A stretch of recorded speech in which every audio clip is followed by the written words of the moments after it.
"May I come in?" the doctor asked, her eyes kind but serious. "It's important."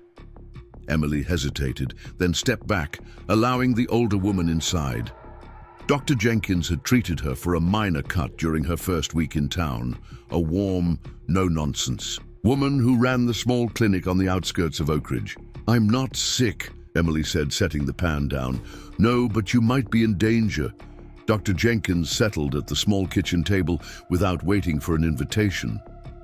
"Victor Reeves came to see me today, asking questions about you.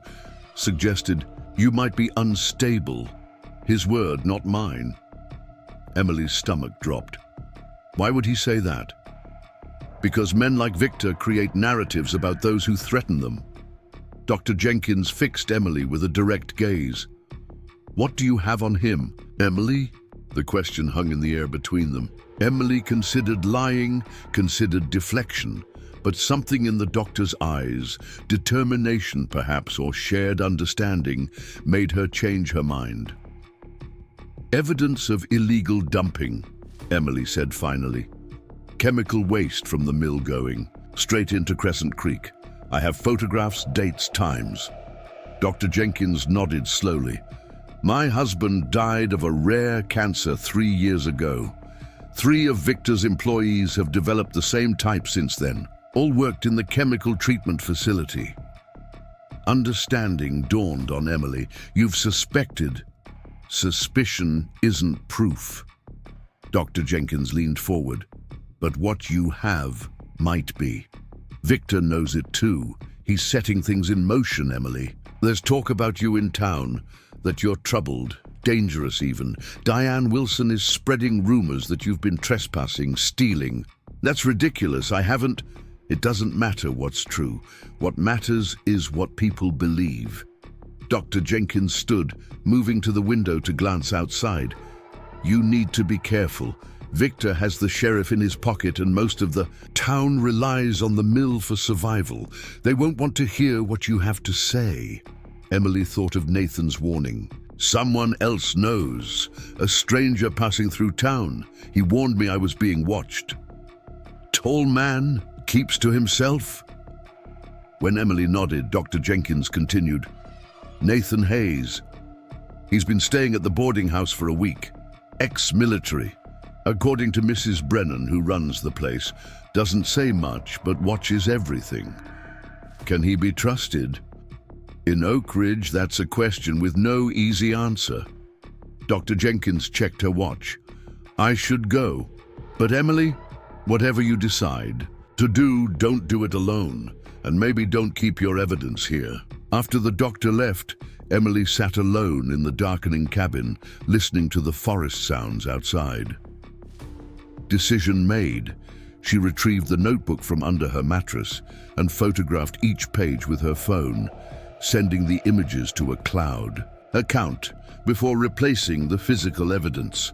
As night fell, she found herself jumping at every sound, every creaking branch against the window. Sleep came in fitful bursts, filled with dreams of rushing water and shadowy figures. She woke at dawn, exhausted but resolved.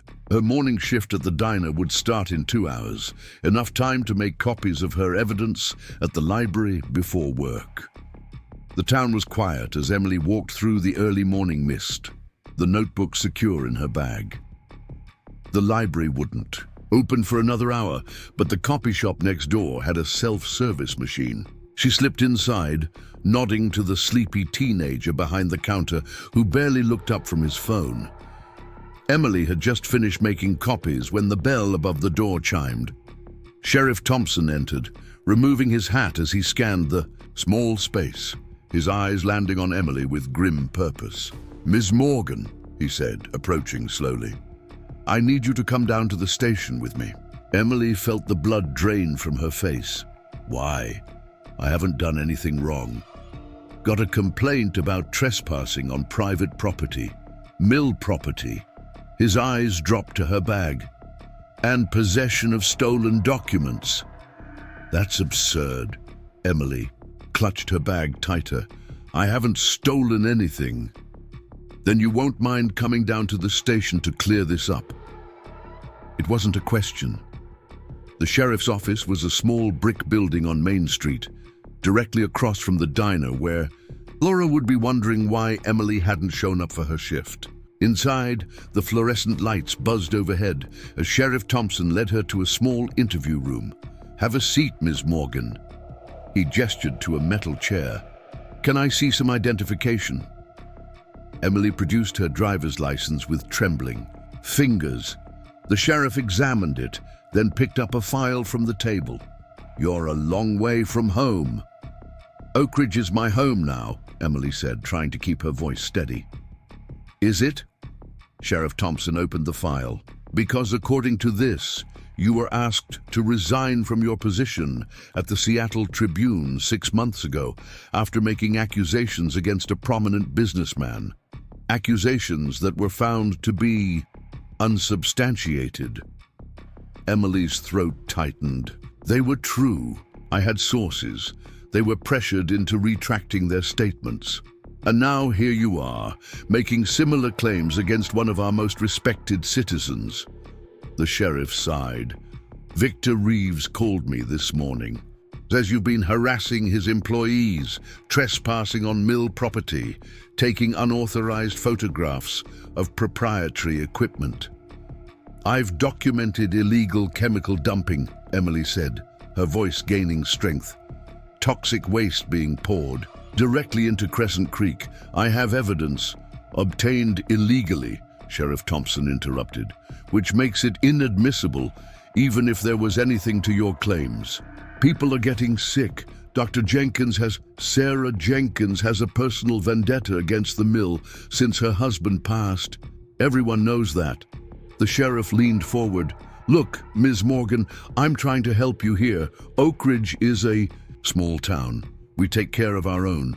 But you're making powerful enemies by telling the truth, by causing trouble where there doesn't need to be any." Sheriff Thompson closed the file. "I'm not charging you, not today, but I am giving you a warning. Stay away from the mill. Stay away from Victor Reeves. And whatever you think you know, let it go." When Emily finally emerged from the sheriff's office, the morning sun had burned away the mist, revealing a clear blue sky that seemed to mock her situation. She stood on the sidewalk, clutching her bag, aware that her notebook was still inside, but unsure if the sheriff knew exactly what it contained. Across the street, Laura waved frantically from the diner's entrance. Emily crossed to meet her, legs unsteady. "Where have you been?" Laura hissed. "Victor's been here asking questions, and Diane's telling everyone you're some kind of eco-terrorist." "I was at the sheriff's office," Emily said, her voice hollow. "They know, Laura. About the photos, the mill, everything." Laura's eyes widened. "You need to leave town. Now. Before what?" Both women turned to find Victor Reeves standing behind them, his smile pleasant, his eyes cold.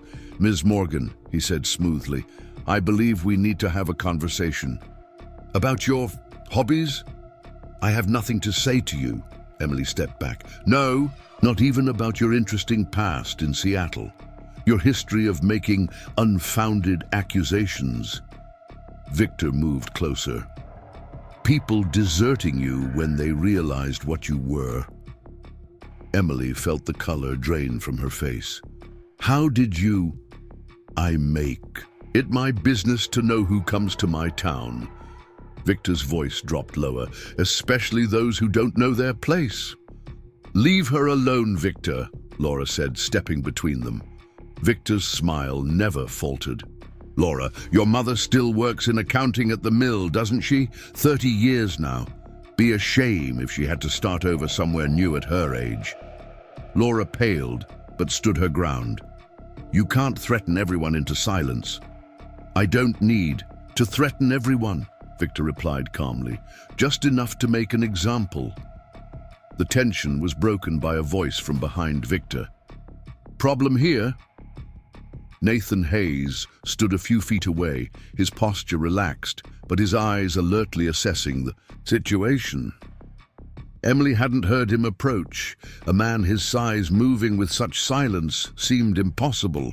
Victor turned, irritation briefly crossing his features before his mask of civility returned. Private conversation. Didn't look private, Nathan said, stepping closer. Looked like harassment. Victor's smile tightened. You're new in town. Mr. Nacho. Hayes. Mr. Hayes, allow me to give you some friendly advice. Oakridge takes care of its own problems. Outsiders who interfere tend to find themselves unwelcome. Nathan didn't blink. I've never been concerned with being welcome. For a moment, the two men measured each other. Then Victor stepped back, straightening his jacket. Another time, Miss Morgan, he said, before walking away. Emily released a shaky breath. Thank you. Nathan's eyes tracked Victor until he disappeared around the corner. He'll be back with a plan. How do you know? Men like him always have a plan. Nathan turned his full attention to Emily. You need to leave town. I can't, Emily said. Everything I have is tied up in my aunt's cabin, and if I leave, Victor wins. This isn't about winning, Nathan said, his voice low and urgent. It's about surviving. Laura touched Emily's arm. He's right, Em. Victor doesn't play fair. Emily looked between them, then across the street to where Sheriff Thompson watched from the window of his office, his expression unreadable. I have nowhere else to go, she admitted, and I'm tired of running. Nathan's jaw tightened.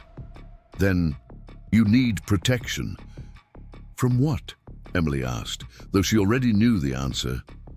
From what happens next, Nathan replied. What happened next came faster than any of them expected. Preparing and narrating this story took us a lot of time, so if you are enjoying it, subscribe to our channel. It means a lot to us. Now back to the story.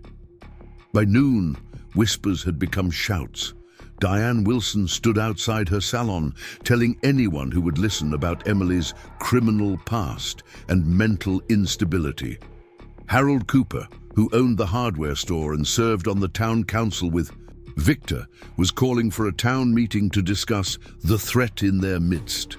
Emily, trapped inside the diner by the growing hostility outside, watched through the windows as Oakridge turned against her. Laura locked the doors, flipping the sign to close despite the lunch rush. It's getting ugly out there, she said, joining Emily at the counter. Victor's been busy. He's scared, Emily replied, fingers tracing patterns on the worn countertop. He knows what I have.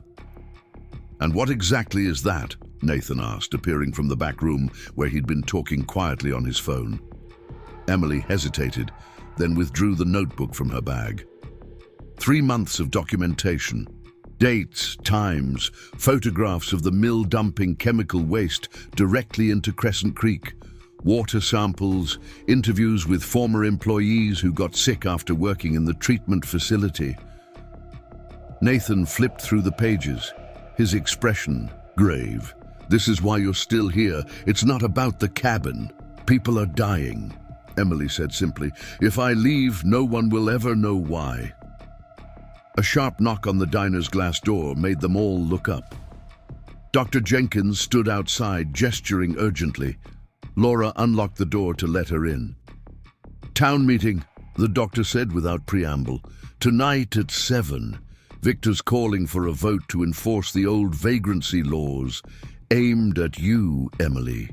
He's painting you as a dangerous outsider trying to destroy the town's livelihood. Can he do that? Laura asked. With the council in his pocket? Dr. Jenkins shook her head. Legally, it's questionable. Practically, in Oakridge, he can do whatever he wants. Unless someone stops him, Nathan said quietly. All eyes turned to him. There was something in his stance that had shifted, a readiness, a decision made. Who are you really? Dr. Jenkins asked. Why are you involved in this? Nathan's expression remained neutral. Let's just say I have experience with men like Victor Reeves, men who think money buys the right to destroy lives. You're not just passing through, Emily realized. A slight smile touched Nathan's lips. No, I'm not. As afternoon faded into evening, tension in Oakridge reached a breaking point. The town hall's lights blazed against the darkening sky, its parking lot filled beyond capacity. Inside, rows of folding chairs faced a raised platform where Victor Reeves stood with Sheriff Thompson and the town council members, their faces solemn. Emily entered alone, her head held high despite the whispers that followed her. She had refused. Nathan's offer to accompany her, this was her battle, her truth to defend. Dr. Jenkins nodded to her from the second row. Laura, who had been warned to stay away by her mother, was conspicuously absent. Emily took a seat in the back, aware of the empty chairs surrounding her, the physical manifestation of her isolation in this town. When Victor called the meeting to order, the room fell silent. "Friends and neighbors," he began, his voice carrying easily through the hall. "Oakridge has always been a peaceful community, a place where we look out for each other, where we put the good of the town above personal interests." Murmurs of agreement rippled through the crowd. But recently, that peace has been threatened. Victor's eyes found Emily's. "We have among us someone who doesn't share our values, someone who has made it her mission to undermine the very foundation of our town's economy with false accusations and illegal activities." Emily felt the weight of dozens of eyes turning to stare at her. "Ms. Morgan," Victor continued, "has been trespassing on mill property, taking unauthorized photographs, spreading lies about environmental violations that simply do not exist." "They exist," Emily called out, rising to her feet. "I have proof." Victor smiled thinly. Fabricated proof from a woman who was fired from her last job for making similar unfounded accusations. A woman with a history of mental instability. According to records Sheriff Thompson has obtained. Emily's face burned. "That's not true." "What's not true, Ms. Morgan?" "That you weren't asked to leave the Seattle Tribune after harassing a respected businessman there? That you haven't been under treatment for paranoid tendencies?" The lies hung in the air, poisonous and effective. Emily saw doubt in the faces. Around her, saw judgment hardening into conviction. "I have evidence," she tried again, her voice stronger. "Chemical waste from the mill is being dumped into Crescent Creek. People are getting sick." "That's enough," Sheriff Thompson interrupted. "Ms. Morgan, you've been warned about making defamatory statements." Victor gestured magnanimously. "I understand that Ms. Morgan believes what she's saying. Mental illness is a serious issue, and I bear her no ill will. But for the safety of our community, I'm proposing we enforce Ordinance 42, which allows for the removal of individuals deemed a danger to public order." Diane Wilson stood up from the front row. "I second the motion. That woman has been nothing but trouble since she arrived. Always watching, always asking questions. It's not natural." Harold Cooper nodded vigorously. "The mill provides for this. Town, we can't let some outsider threaten our livelihoods with these wild accusations." Emily looked around desperately, seeking any friendly face, any ally. Dr. Jenkins stood, but before she could speak, the main doors burst open with a bang. Nathan Hayes strode down the center aisle, his presence commanding instant attention. Behind him walked a woman in a crisp suit, her badge visible on her belt. "This meeting is over," Nathan announced, his voice cutting through the surprised murmurs. Victor's face darkened. "Who the hell do you think you are?" Nathan reached into his jacket and withdrew his own badge. "Special Agent Nathan Hayes, FBI. Environmental Crimes Division, and this is Agent Carla Rodriguez with the EPA." A shocked silence fell over the room. "We've been investigating Reeves Lumber for the past 6 months," Nathan continued, approaching the platform, "following a trail of cancer clusters and water contamination reports that led us straight to Oakridge." "This is absurd," Victor sputtered. "Sheriff, arrest this man for impersonating a federal officer." Sheriff Thompson hesitated, looking between Victor and Nathan's badge. "I'll need to verify." "Already verified," Agent Rodriguez said, handing the sheriff a document. "This is a federal warrant to search and seize records from Reeves Lumber Mill, effective immediately. We have a team securing the premises as we speak." Emily stood frozen, unable to believe what was happening. Nathan's eyes found hers briefly before returning to Victor, who had gone pale. "Ms. Morgan's evidence," Nathan said, "which she bravely collected at great personal risk, corroborates our existing case. Her documentation of illegal chemical dumping, alongside water and soil samples we've independently collected, provides more than enough evidence for federal charges." "You can't do this," Victor said, his composure cracking. "Do you know who I am in this town?" "Yes," Nathan replied coldly. "That's precisely why we're doing this." The town hall erupted in chaos. Shocked exclamations, angry denials, confused questions. Through it all, Emily remained standing, watching as the man who had threatened and intimidated her was led away in handcuffs, his power evaporating in an instant. Outside, as federal agents swarmed the town and the rain began to fall again, Nathan found Emily standing alone under the town hall's awning. "You used me as bait," she said quietly. "You knew all along." "We needed someone on the inside," Nathan admitted. "Someone he wouldn't suspect. When you started documenting the dumping on your own, you became invaluable to our case. You could have told me. And risk compromising the investigation." Nathan shook his head. "I couldn't, but I did try to protect you." Emily looked out at the rain. "What happens now?" "Justice, hopefully." Nathan stood beside her, watching the federal vehicles pass by. "The mill will be shut down temporarily, cleaned up, brought up to code. Some will lose their jobs, but others will be hired for the remediation effort." "And me?" Emily asked. "This town will never accept me now." "Maybe not," Nathan agreed, "but there are other towns, other battles worth fighting." Emily thought of her cabin in the woods, of the life she'd begun to build here. "I'm tired of running." "Then don't run," Nathan said simply. "Stand your ground, like you did tonight." Emily looked up at him, this quiet man who had appeared just when she needed him most. "Why did you really help me? Beyond the investigation?" Nathan was silent for a long moment, rain dripping from the awning around them. "Because 20 years ago, no one stood up for my sister when a man like Victor Reeves destroyed her life. Because sometimes the silent ones carry the loudest truths." Emily nodded, understanding at last.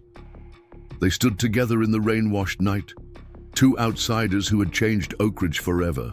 The road ahead would not be easy, but for the first time in months, Emily felt something like hope taking root. In the distance, lights blazed at the mill as federal agents combed through years of secrets. Tomorrow would bring new challenges, new battles.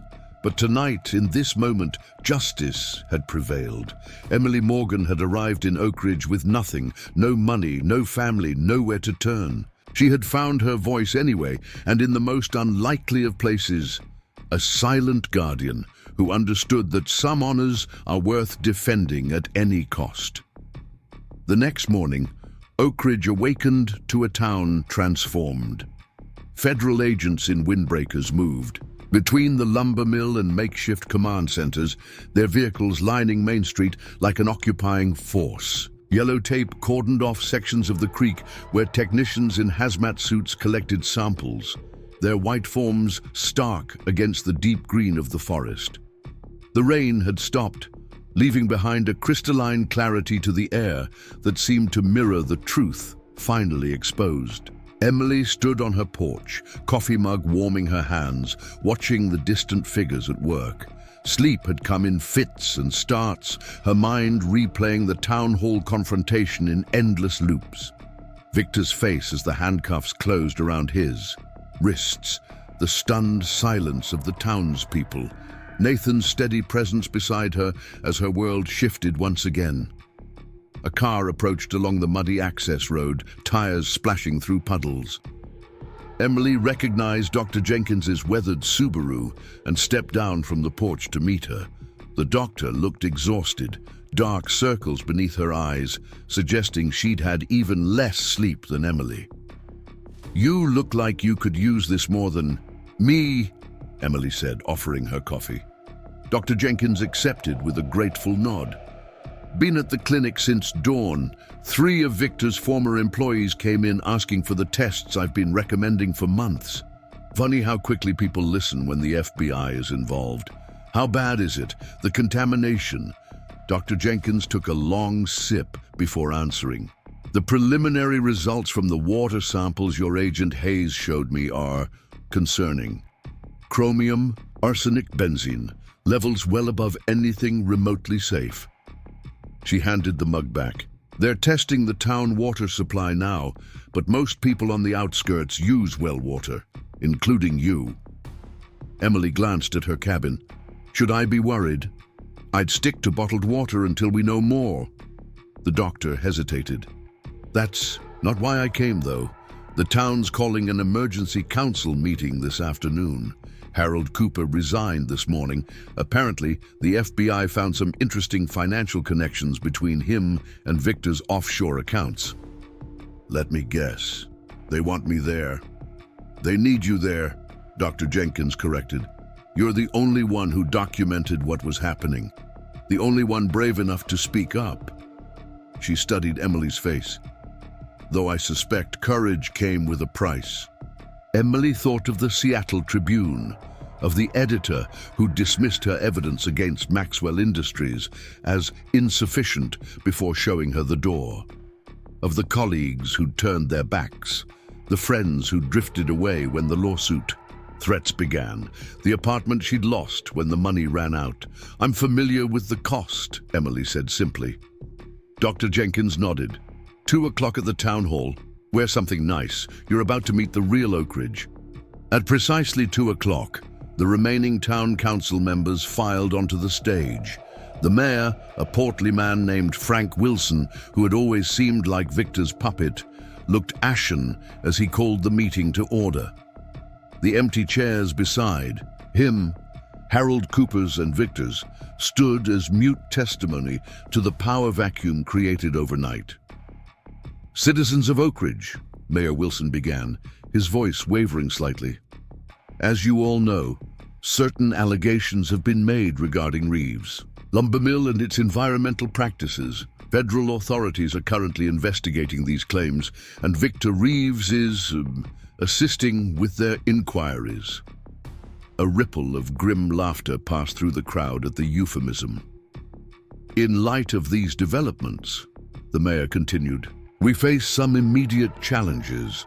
The mill's operations have been suspended pending the investigation. This means approximately 200 jobs are temporarily or possibly permanently affected. Additionally, there are potential public health concerns regarding water contamination that must be addressed." Dr. Jenkins stood. "I've been consulted by the EPA regarding testing protocols. They're recommending comprehensive screening for all current and former mill workers, as well as residents within a 3-mile radius of Crescent Creek. The federal government will cover costs through an emergency response fund." "And how long will the mill be closed?" someone called from the back. "My mortgage doesn't pay itself?" The mayor looked uncomfortable. "That's uncertain at this time. The FBI has indicated that operations could potentially resume under new management once environmental compliance is assured. But the timeline, what about Victor?" Diane Wilson interrupted. "Is he coming back?" Before the mayor could respond, the hall doors opened and Nathan entered, followed by Agent Rodriguez. The room fell silent as they walked to the front, their presence commanding attention without effort. "Mr. Reeves will be facing federal charges," Nathan announced without preamble. "At minimum, violations of the Clean Water Act and illegal disposal of hazardous waste. The investigation is expanding to include possible mail and wire fraud, obstruction of justice, and potentially manslaughter charges related to deaths that may be connected to the contamination. A shocked murmur rippled through the crowd. As for the mill, Agent Rodriguez continued, our priority is to stop the ongoing environmental damage and assess remediation needs. The EPA has procedures for designating sites for cleanup under the Superfund program, which includes provisions for local employment opportunities during the process. You're saying we might get our jobs back? Asked a mill worker in the front row. Cleaning up the mess Victor made? Some will, Nathan confirmed, though the nature of the work will be different. The federal government also has transition assistance programs for displaced workers in environmentally impacted communities. The discussion continued, questions flying from all corners of the hall. Throughout it all, Emily sat quietly, absorbing the scope of what was unfolding. This wasn't just about exposing Victor's crimes anymore. It was about rebuilding an entire community from the ground up. The weight of that responsibility settled around her shoulders, unexpected and overwhelming. During a brief recess, Emily stepped outside for air, the hall's atmosphere having grown stifling with emotion and competing voices. The afternoon sun had broken through the clouds, casting long shadows across the town square. She stood on the steps, breathing deeply, when she sensed rather than heard Nathan's approach. "Heavy session in there," he said, stopping beside her. Emily nodded. "I didn't think beyond exposing Victor. I never considered what would happen to the town afterward." "That's not your burden to carry," Nathan replied. "Victor made his choices. The consequences belong to him." "Try telling that to the families who just lost their income," Emily sighed. "They'll blame me, not him. I'll be the outsider who destroyed their livelihood." Nathan studied her profile. "Is that why you became a journalist, to make everyone happy?" The unexpected question made her turn to face him. "No, I became a journalist to tell the truth. Even when it's uncomfortable, even when there's a cost. Especially then." Emily's voice strengthened with conviction.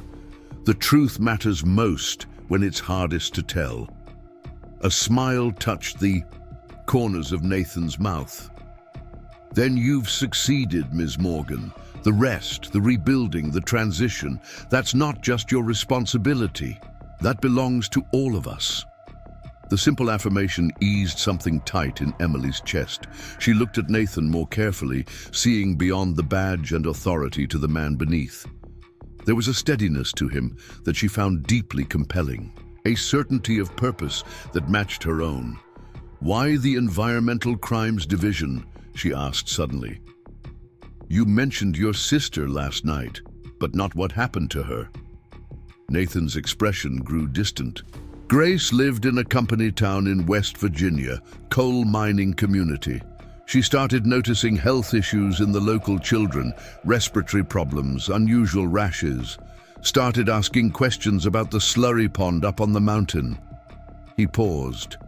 "The company owned everything, the police, the local paper, the doctors. No one would listen. When she kept pushing, they destroyed her. Made it look like she was unstable, fired her from the school where she taught." "What happened to her?" Emily asked softly.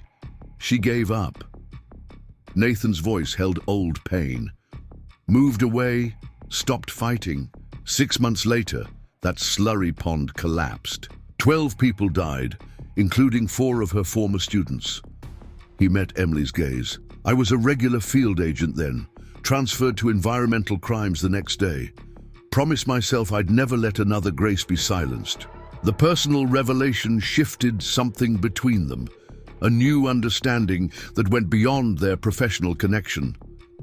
Emily saw in Nathan not just an ally in her fight against Victor, but someone who truly understood what had driven her to risk everything for the truth. The hall doors opened as people began filing back in for the second half of the meeting.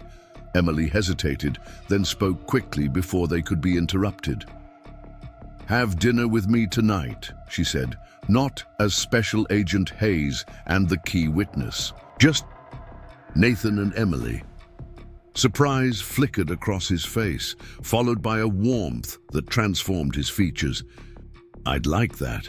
The rain fell in sheets against the windows of the Timber Inn, drowning out the hushed whispers. Emily Morgan wiped down the counter with practiced strokes, pretending not to hear the conversations that fell silent when she approached. 3 months in Oakridge, and still she remained an outsider. The diner's fluorescent lights cast harsh shadows across her face, highlighting the dark circles under her eyes and the tension in her jaw. She tucked a strand of hair behind her ear and caught Victor Reeves watching her from his corner booth, his smile never reaching his eyes. When the bell above the door chimed, the entire diner seemed to hold its breath. A stranger stepped in, rainwater dripping from his weathered jacket.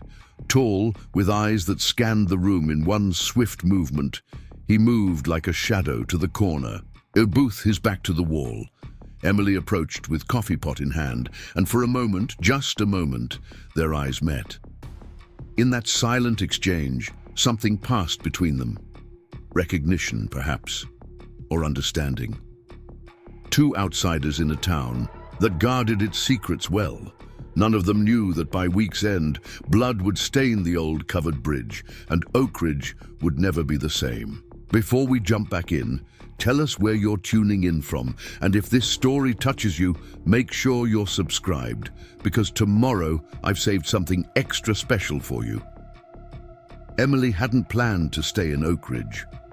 The small logging town nestled in the Pacific Northwest had been nothing more than a stop on her way to somewhere else, anywhere else. But when her car broke down and the repair bill emptied her already meager savings, she found herself stranded. The cabin on the edge of town, left to her by a great-aunt she'd never met, became her reluctant refuge. The locals called it the Witch's Cottage, a small, weather-beaten structure partially reclaimed by the surrounding forest. It wasn't much, but it was hers, the only thing she had left in the world. The morning shift at the Timber Inn had become a familiar routine. Emily moved between tables with practiced efficiency, refilling coffee cups and balancing plates of pancakes and eggs. The work was mindless, leaving her thoughts free to wander, a dangerous luxury she couldn't afford. "Table 6 needs more syrup," Laura Chen said, bumping Emily's hip with her own as she passed. Laura was the closest thing. Emily had to a friend in Oakridge, the only one who hadn't immediately treated her with suspicion. "And don't look now, but Victor's watching you again." Emily felt the weight of his gaze without turning. Victor Reeves owned the lumber mill that kept Oakridge alive, a fact he never let anyone forget. His grandfather had founded the town. His father had expanded it, and Victor ruled it with a smile that never seemed genuine and handshakes that lasted too long. "Ignore him," Emily muttered. "Hard to ignore the man who signs half the town's paychecks," Laura replied, her voice low, "including Sheriff Thompson's brother-in-law." Emily nodded, understanding the warning in Laura's words. In Oakridge, Victor's influence ran deep, threading through the town like the roots of the ancient trees that surrounded it. The bell above the door jingled, and Diane Wilson entered, shaking rain from her umbrella. She settled at the counter, eyes tracking Emily. Like a hawk, Diane ran the town's only salon, where gossip flowed as freely as the hair dye. "Coffee, Diane?" Emily asked, already reaching for the pot. "If it's fresh," Diane replied, her smile tight. "You know, people are talking, Emily. People always talk." Emily poured the coffee with a steady hand. "They're saying you've been seen around the old mill property, taking pictures." Diane leaned forward, lowering her voice. "Victor doesn't appreciate trespassers." Emily felt a chill that had nothing to do with the rain outside. The notebook hidden beneath her mattress, filled with dates, times, and photographs of chemical barrels being emptied into the creek behind the lumber mill, suddenly felt like a ticking bomb. "I like to hike," Emily replied evenly. "The woods are beautiful here." Some places aren't meant for exploring. Diane stirred sugar into her coffee, especially by outsiders who don't understand our ways. The weight of Diane's words hung between them. Emily turned away, busying herself with wiping down the already clean counter. She felt eyes on her, not just Diane's but Victor's too, calculating and cold from his corner booth. The diner's atmosphere shifted when the door opened again. The stranger who had appeared the previous day entered, bringing with him the scent of pine and rain. Unlike most newcomers, he didn't shake the water from his coat or stamp his feet on the mat. He moved with quiet precision, taking the same corner booth, his back to the wall, eyes briefly meeting Emily's before focusing on the laminated menu. "The quiet ones are always trouble," Diane whispered, loud enough for Emily to hear.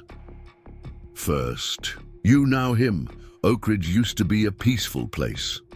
Emily approached the stranger's table, coffee pot in hand. "Coffee?" He nodded once, his eyes assessing her face as she poured. Up close, she could see the faint scar that ran along his jawline, the way his hands, calloused and strong, remained perfectly still on the tabletop. "You're new," she said, surprising herself with the initiation of conversation. "Passing through." His voice was deep, textured with something she couldn't place. "Nathan." "Emily." She hesitated. "The special's blueberry pancakes. Best in the county." A ghost of a smile touched his lips. "I'll take your word for it."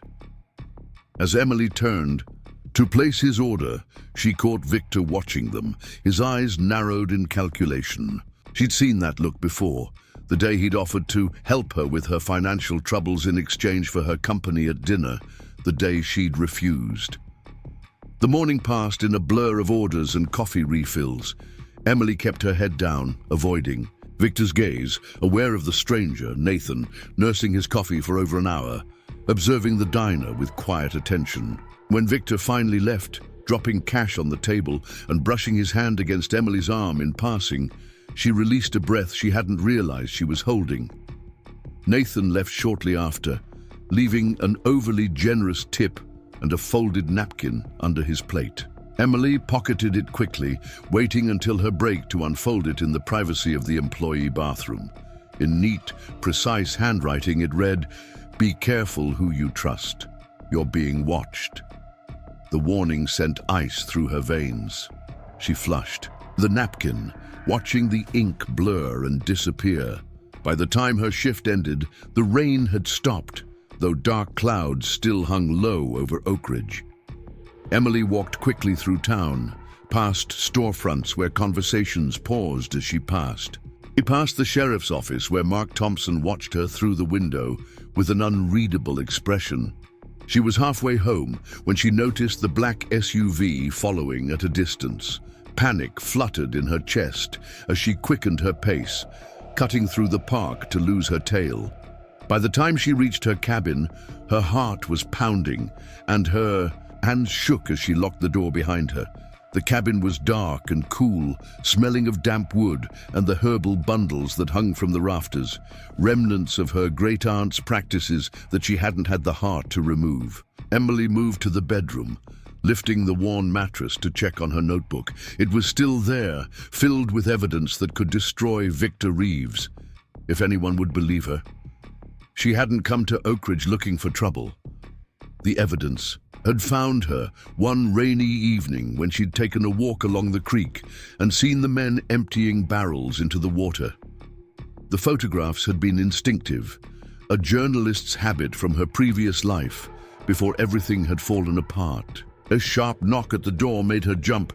Emily froze, listening to the silence that followed, then more knocking, insistent. She grabbed a cast-iron pan from the kitchen and approached cautiously. "Who is it?" she called, voice steadier than she felt. "Dr. Jenkins." The voice was female, calm.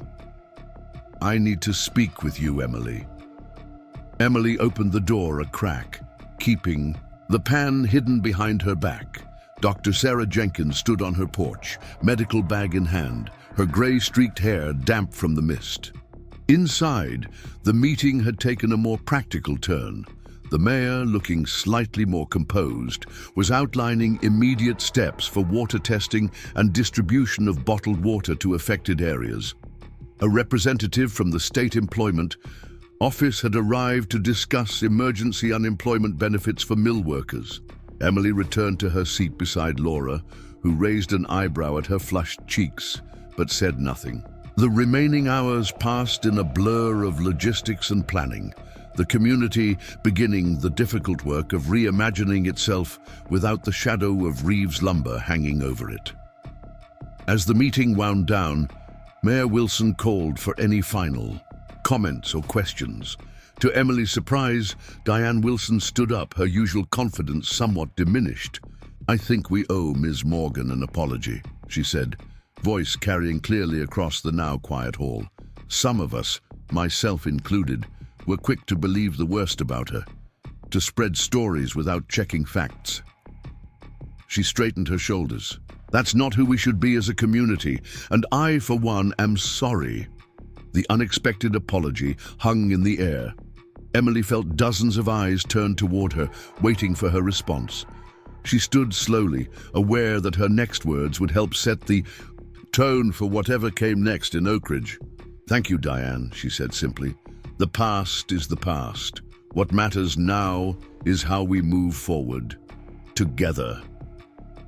A murmur of approval rippled through the crowd. Mayor Wilson seized the moment, calling for a show of hands supporting the formation of a community action committee to address the environmental and economic challenges ahead. Nearly every hand in the room rose, including Emily's. As the meeting officially adjourned, people gathered in smaller groups, the energy in the room transforming from anxious uncertainty to cautious determination. Emily found herself surrounded, accepting handshakes and tentative words of gratitude from townspeople who had shunned her just days before. The sudden shift was disorienting, the tentative acceptance both welcome and slightly suspect after months of isolation. "Quite a change," Dr. Jenkins commented, appearing at Emily's side as the crowd thinned, "though I suspect some memories are shorter than others." Her gaze drifted to where Diane was holding court with a smaller version of her usual audience. "People adapt," Emily replied. "It's how we survive." "Indeed." The doctor smiled. "Speaking of adaptation, I noticed Agent Hayes looking at you rather professionally during the meeting. Federal agents typically don't hover quite so protectively over key witnesses." Emily felt her cheeks warm. "We're having dinner tonight." "Good," Dr. Jenkins said decisively. "That man has sad eyes. He could use some light in his life." She squeezed Emily's arm. "Just be careful, dear. You've both been through your own battles. Sometimes war stories aren't enough to build a future on." The gentle warning stayed with Emily as she left the town hall, stepping into the late afternoon sunshine. Oakridge looked different somehow. The same buildings and streets, but cleansed of secrets, stripped of pretense. Even the air seemed lighter, though Emily knew that was likely her imagination rather than any actual change in the chemical composition. She had a few hours before she was due to meet Nathan at the only restaurant in town that wasn't the diner, a small Italian place called Romano's that occupied the converted ground floor of a Victorian house at the edge of the historic district. Time enough to go home, change, and perhaps address the flutter of anticipation that had taken up residence in her chest. The walk back to her cabin felt less isolated than usual, the forest around her less imposing. Emily found herself noticing details she had overlooked before. The first wildflowers pushing through the understory, the varied songs of birds reclaiming their territory after winter, the rich scent of damp earth and pine. At the cabin, she showered again and stood before her limited wardrobe with uncharacteristic indecision. Dating had been the furthest thing from her mind when she'd packed for what was supposed to be a temporary stay in Oakridge. After several changes, she settled on a simple green dress that brought out the gold flecks in her eyes, paired with the only decent shoes she'd brought, low heels that had once been part of her reporter's uniform. As she was applying mascara, another rarity in her recent routine, a car pulled up outside. Emily glanced through the window, expecting Dr. Jenkins or perhaps Laura, only to see a sleek black sedan she didn't recognize. Her heartbeat quickened as she moved to the door, opening it before the visitor could knock. Nathan stood on her porch, one hand raised, the other holding a bottle of wine. He had changed from his FBI windbreaker to a dark blue shirt that emphasized the breadth of his shoulders, the slacks and leather jacket, a far cry from the understated presence he'd cultivated at the diner. "You're early," Emily said suddenly, conscious of her bare feet and half-finished makeup. "Sorry." He looked genuinely apologetic. "I was nearby finishing up interviews at the mill. I can come back?" "No," she interrupted quickly. "Come in. I just need a few minutes." The cabin felt smaller with Nathan in it, his presence filling the modest space as he moved carefully around her great-aunt's collection of herbs and crystals. Emily excused herself to finish getting ready, closing the bedroom door and taking a deep breath to settle her unexpected nerves. Through the thin wall, she could hear him moving around the main room, the occasional creak of floorboards marking his exploration. When she emerged, she found him studying the bookshelf where her great-aunt's journal sat alongside Emily's own collection of texts on environmental law and investigative journalism. "Ready?" she asked, slipping on her shoes. Nathan turned, and something in his expression made Emily glad she'd taken extra care with her appearance. "You look beautiful," he said simply. The drive to Romano's was short, but gave Emily her first glimpse of Oakridge from Nathan's perspective. Alert, observant, noting details she'd missed despite months of residence. He pointed out the subtle markers of the town's logging history, carvings on older buildings, the design of the central square, the way the streets followed old timber routes rather than a traditional grid. "You've done your research," Emily commented as they parked. "Always." Nathan's smile held a hint of self-deprecation. "Occupational hazard. I know the history of most buildings in this town, the voting records of the council members, and approximately 60% of the local gossip. And yet you managed to keep your cover intact around me," Emily noted. "I'm usually better at spotting when someone's not who they claim to be." Nathan held the restaurant door for her. "You were distracted, fighting your own battles." Inside, Romano's was intimate and softly lit, white tablecloths and candles creating an atmosphere far removed from the tension of the past few days. The owner, an elderly Italian man who had apparently escaped Victor's sphere of influence, greeted them warmly and led them to a corner table partially secluded by a wooden trellis covered in artificial grapevines. "Your best table, Giuseppe," Nathan commented as they sat. The owner winked. "For the heroes of Oakridge, only the best." Once they were alone with menus and the wine Nathan had brought, which Giuseppe had uncorked with appreciative murmurs, Emily found herself suddenly unsure of the conversational terrain. The intensity of their shared experiences had created an intimacy that now seemed at odds with the conventional rituals of a first date. "This is strange, isn't it?" she said finally. 24 hours ago, you were a mysterious stranger in a diner, and I was the town pariah. Now we're having wine and pasta like normal people."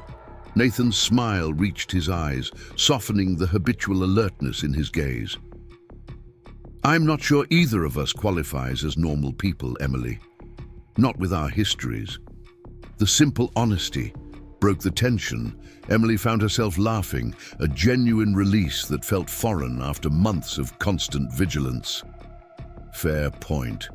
So what do two decidedly abnormal people talk about over dinner?" Not Victor Reeves, I hope. Definitely not. Victor. Nathan poured wine for both of them. Though I admit, setting aside the case completely might be challenging, it's been my focus for months. Mine too, in a different way. Emily took a sip of wine, appreciating the rich complexity. So, maybe we start with before. Who were you before the FBI, before your sister's town?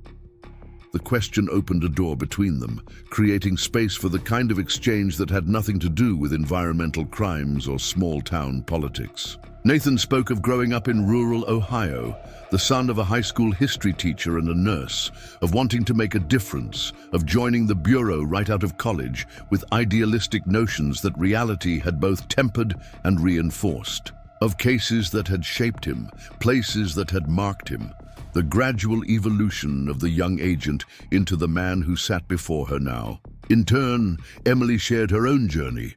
Childhood dreams of uncovering truth, journalism school, early successes covering local politics, then environmental issues that had drawn her deeper into the complexities of corporate accountability and public health.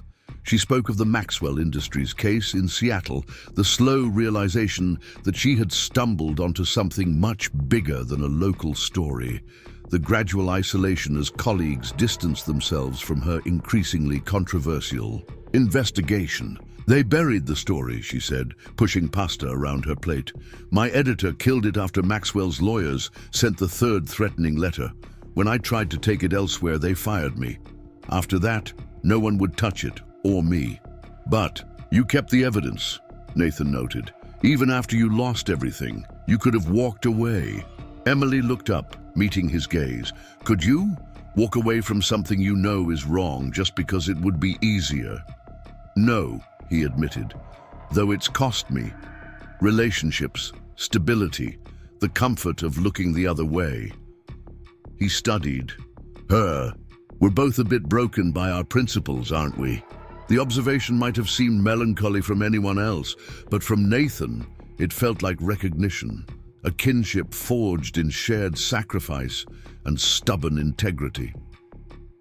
Emily found herself smiling despite the weight of the conversation.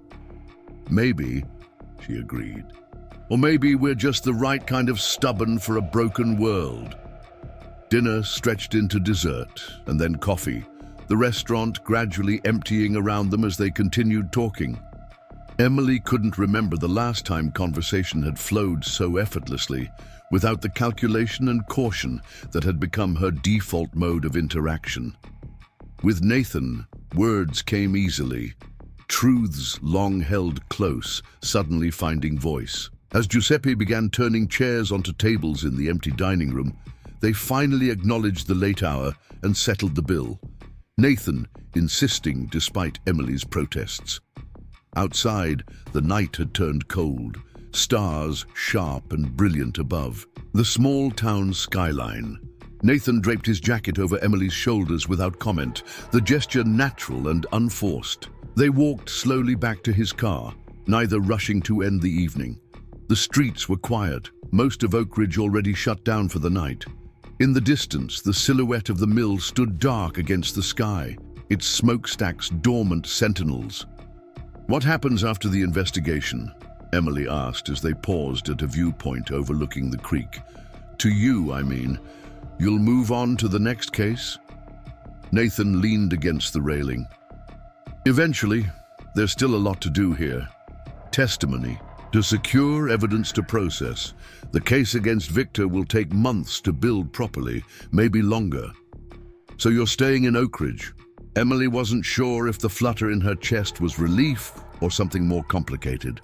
For now. He turned to face her. And you? Will you stay once the spotlight fades? Once the town has to face the harder truths about rebuilding without the mill? It was a question Emily had been asking herself since the town hall meeting. The cabin was hers, a rare piece of security in a life that had become increasingly unmoored. But Oakridge itself, despite the recent shift in attitude, still didn't feel like home. Not quite. I don't know, she admitted. I came here by accident, stayed out of necessity. Now, she trailed off, uncertain how to articulate the complex mix of attachment and detachment she felt toward the town that had both rejected and vindicated her. "Now you have choices again," Nathan finished for her. "Freedom is sometimes the hardest thing to navigate." They stood in companionable silence, watching the moonlight on the water below. Despite the environmental damage that had been done, the creek still held beauty, a resilience that mirrored the town itself, perhaps. "Whatever you decide," Nathan said finally, "I hope you know that what you did here matters, not just exposing Victor, but showing people that one person can still make a difference, that the truth still matters." The simple validation touched something deep in Emily, a place that had been bruised by doubt and isolation. She turned toward him, drawn by the quiet certainty in his voice, the understanding in his eyes. "Thank you," she said softly, "for seeing me, even when I was just a suspicious waitress in a small-town diner." "I saw more than that," Nathan replied, his voice dropping lower. "I saw someone fighting the same battles I fought, someone who wouldn't give up, even when it would have been easier." The space between them seemed to shrink, the cool night air charged with something electric and inevitable. Emily wasn't sure who moved first, only that suddenly Nathan's hand was gently cupping her face, his eyes asking a question her racing heart had already answered. Their first kiss was gentle, tentative, a testing of boundaries newly crossed. The second was not. Emily found herself responding with an intensity that surprised her, months of tension and isolation dissolving in the warmth of human connection. Nathan's arms encircled her, strong and steady, his lips moving against hers with a restraint that spoke of both respect and deeper hunger. When they finally broke apart, Emily felt slightly dizzy, her senses heightened in the quiet night. Nathan's eyes had darkened, his usual composure visibly affected by their exchange. "I've wanted to do that since you first poured my coffee," he admitted, tucking a strand of hair behind her ear. Emily laughed softly. "Even while suspecting me of being involved in Victor's operation. Especially then. You were fierce, protective, like someone with something important to defend." His smile turned rueful. Professional ethics have rarely been so challenging. The drive back to her cabin was charged with new awareness, the car somehow more intimate than the restaurant had been. When they arrived, Nathan walked her to the door, the gentleman beneath the agent, evident in every gesture. At the threshold, Emily hesitated. Traditional dating protocols seemed absurdly formal after everything they had shared, yet she found herself suddenly uncertain of the next step. Nathan seemed to sense her hesitation. "I should go," he said gently. "Early meetings tomorrow with the EPA team." Relief mingled with disappointment. "Of course, the case comes first." "The case comes first," he agreed, "but not only." He leaned in, brushing his lips against hers in a kiss that held promise rather than demand. "Dinner tomorrow? My cooking skills are limited to about 5 dishes, but I make a decent pasta." "I'd like that," Emily replied, warmth spreading through her at the thought of another evening together.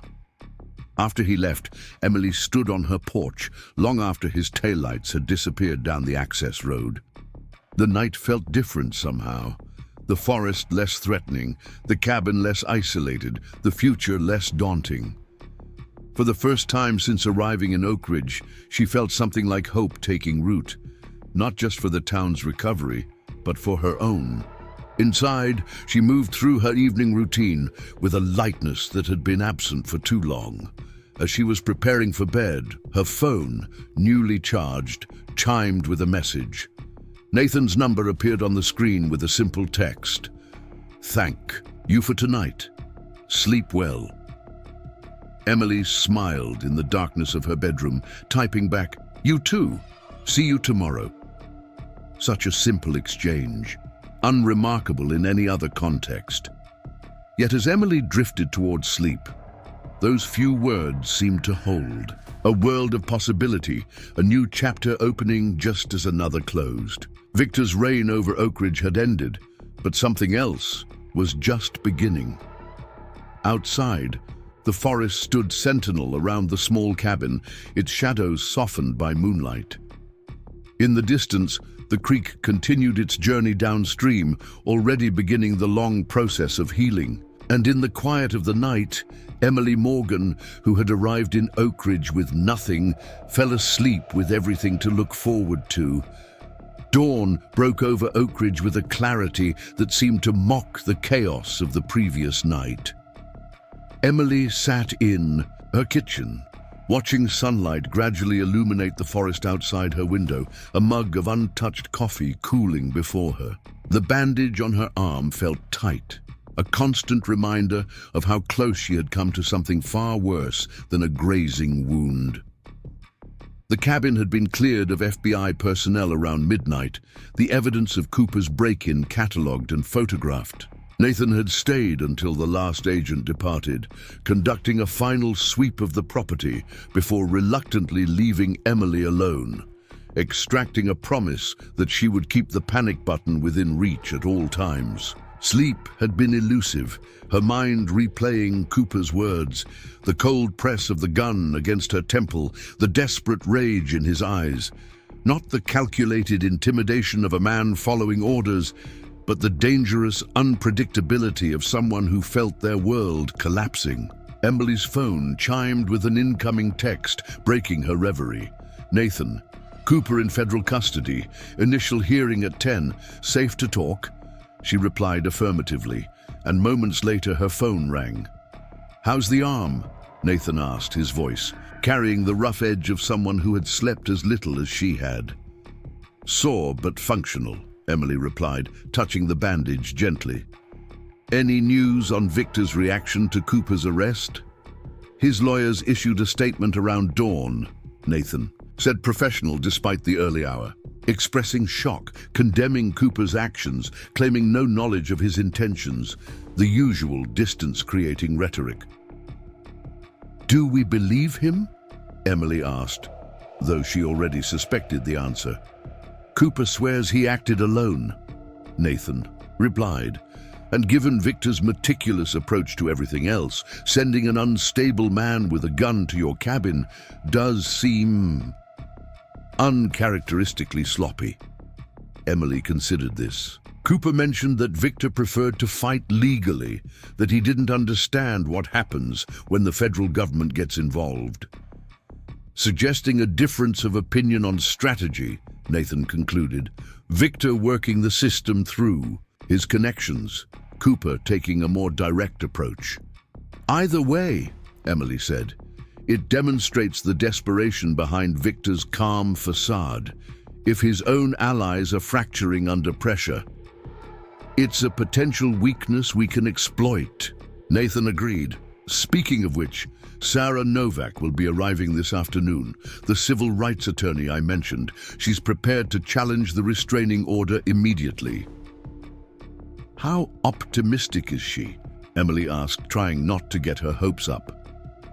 "Cautiously," Nathan replied. "Judge Harmon's involvement complicates things, but the order was issued without proper evidence or due process. Sarah's good, one of the best.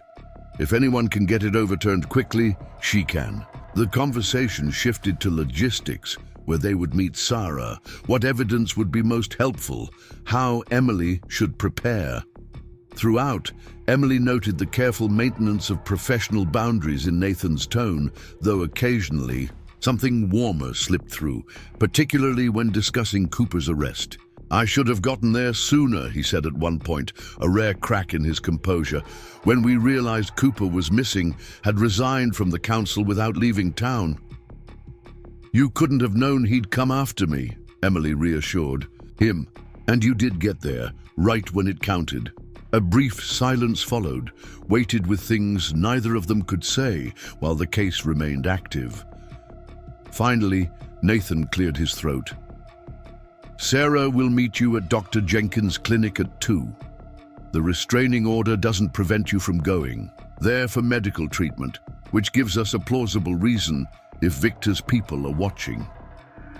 After ending the call, Emily forced herself to eat a light breakfast, knowing the day ahead would demand all her strength. She checked the bandage on her arm, relieved to find no fresh bleeding, then dressed carefully in clothes that projected confidence and competence. Dark jeans, a blue blouse, low boots that allowed for quick movement if necessary. Old habits from her reporting days, when appearances could determine whether sources took her seriously. The drive to town passed without incident, though Emily found herself checking her mirrors more frequently than usual, alert to any vehicle that maintained the same pace for too long. Oakridge seemed subdued, as if the community itself was holding its breath, uncertain which way events would turn. Dr. Jenkins met Emily at the clinic's side entrance, ushering her quickly through a back hallway to a small private office. The doctor's expression was tight with concern as she examined Emily's bandaged arm. The paramedics did a decent job, she concluded after inspection. But I'd like to change the dressing and check for any signs of infection. As she worked, Dr. Jenkins brought Emily up to speed on the previous night's unofficial meeting. 15 people came, she reported. More than I expected given Victor's release. Laura's mother brought financial records showing consistent discrepancies in the mill's environmental compliance reporting. The Henderson brothers described the dumping protocols in detail. We're building a coalition, Emily. Slowly. But it's happening. Cooper's arrest will shake things up, Emily noted, wincing slightly as the doctor applied antiseptic to her wound. People will have to choose sides more definitively now. Already happening, Dr. Jenkins confirmed. 3 patients cancelled appointments this morning, all with ties to Victor. But 2 mill workers who previously refused testing came in asking for comprehensive screenings. She taped a fresh bandage in place. The truth is messy, but it's persistent. At precisely 2 o'clock, the clinic's receptionist knocked, announcing the arrival of Sarah Novak. The woman who entered radiated competence, tall, poised, in her late 40s, with silver streaks in her dark hair and a gaze that missed nothing. "Ms. Morgan," she said, offering her hand. "I've been following your situation with interest. Nathan, Agent Hayes, speaks highly of your documentation skills." Emily shook her hand, immediately appreciating Sarah's direct approach. "Thank you for coming on such short notice. Civil rights violations wait for no one," Sarah replied with a hint of a smile. "And I've had my eye on Judge Harmon for years. His connections to the Reeves family create clear conflict of interest concerns that his office has repeatedly ignored." They settled in Dr. Jenkins' office, the doctor excusing herself to see patients but offering the space for as long as needed. Sarah wasted no time, laying out a strategic approach to challenging the restraining order, while simultaneously pursuing a counter-complaint for harassment against Victor. "The restraining order is legally dubious," she explained, arranging documents with practiced efficiency. "Issued without evidence, without proper notification, and with clear retaliatory intent. But Judge Harmon has a history of protecting Victor's interests, so we need to be thorough." "What's our timeline?" Emily asked, aware that each day under the order restricted her movements and limited her ability to build community support. "I've already filed an emergency motion to vacate," Sarah replied. "We have a hearing tomorrow morning before Judge Watkins. I specifically requested a different judge based on Harmon's conflicts of interest. Watkins is known for his procedural correctness. If the order wasn't properly obtained, he'll strike it down regardless of local politics." Emily felt a surge of cautious optimism. "And if he doesn't? Then we appeal and simultaneously pursue our counterclaim," Sarah said without hesitation. "Either way, we document everything. Every restriction the order imposes, every meeting you can't attend, every way it impedes your free speech and movement. She met Emily's gaze directly. Victor made a tactical error with this order. He's given us a clear example of using legal mechanisms for harassment and intimidation. We can use that. A deal. The next hour passed in detailed preparation, reviewing Emily's documentation, preparing her testimony for the hearing, anticipating the opposition's arguments. Sarah proved to be meticulous and strategic, thinking 3 steps ahead while remaining grounded in the immediate legal challenge.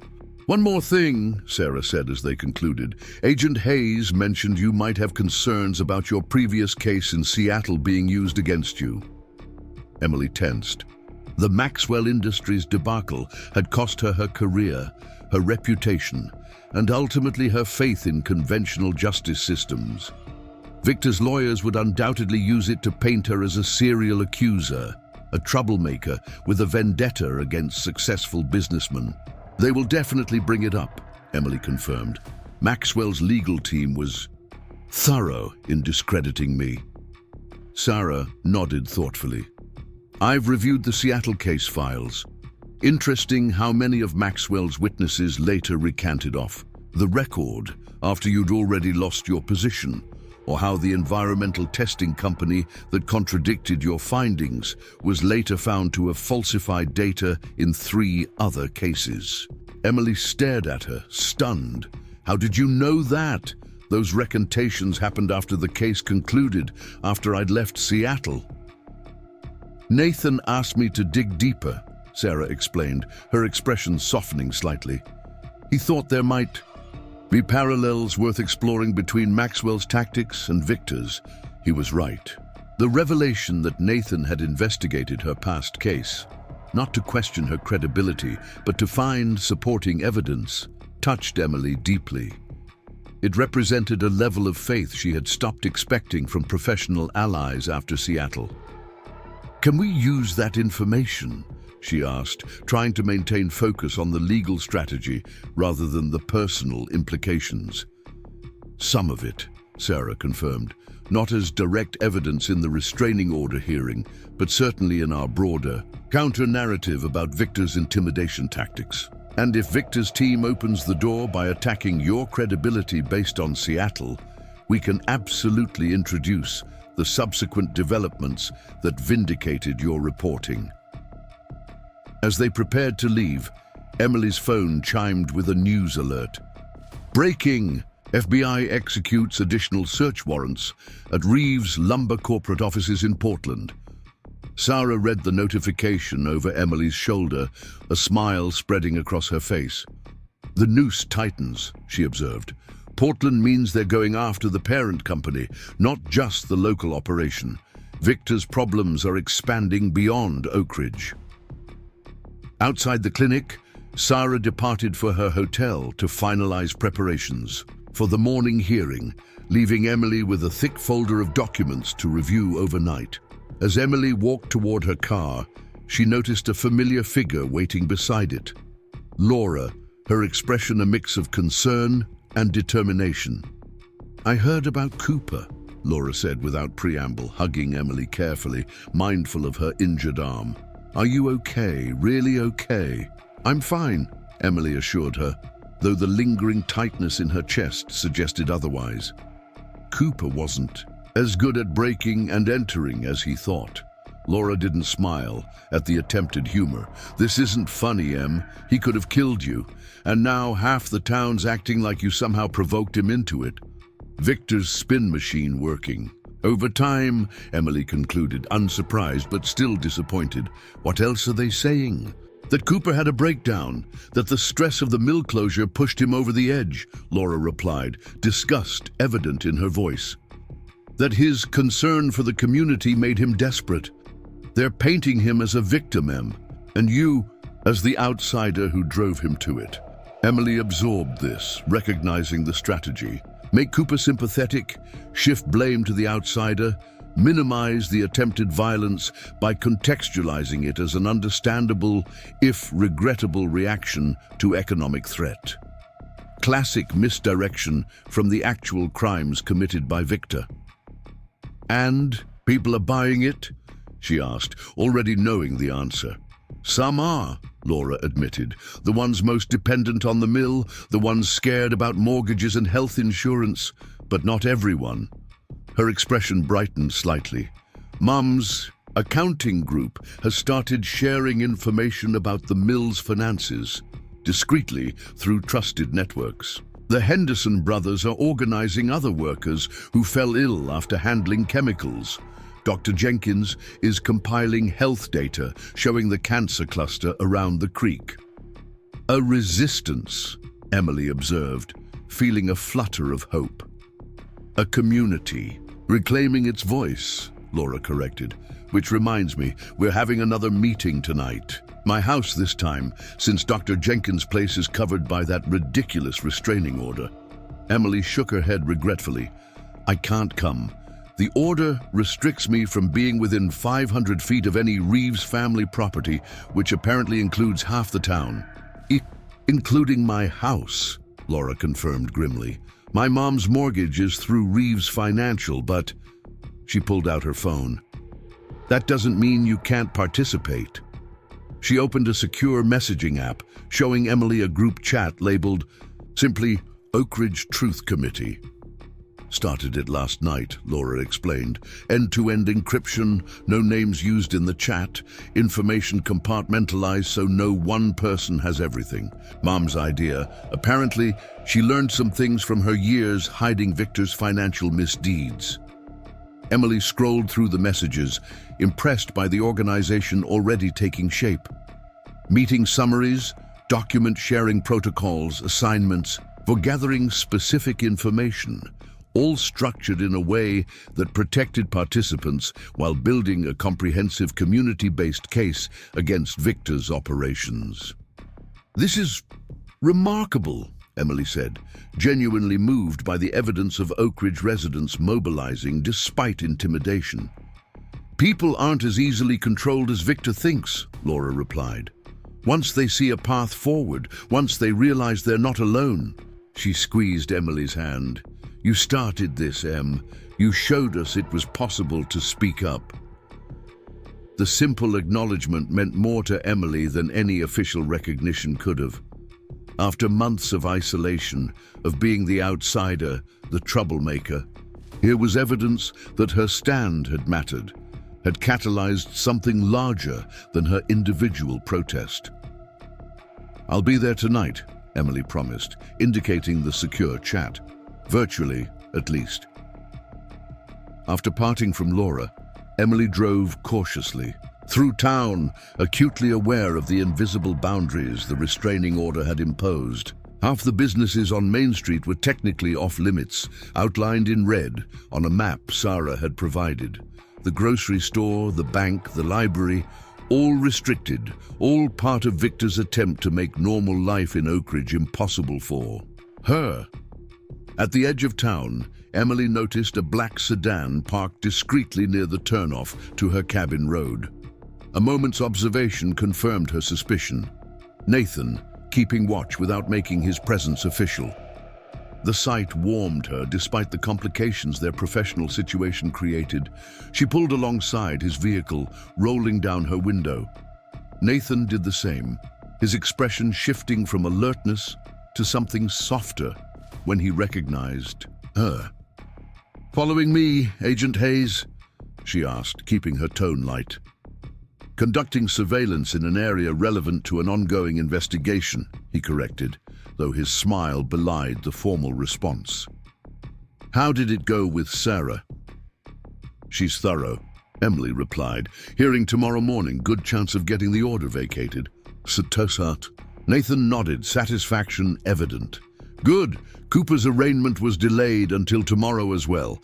His court-appointed attorney requested time to review the charges. And Victor? Currently being interviewed at FBI Portland regarding the corporate office search, Nathan reported, a hint of satisfaction entering his voice.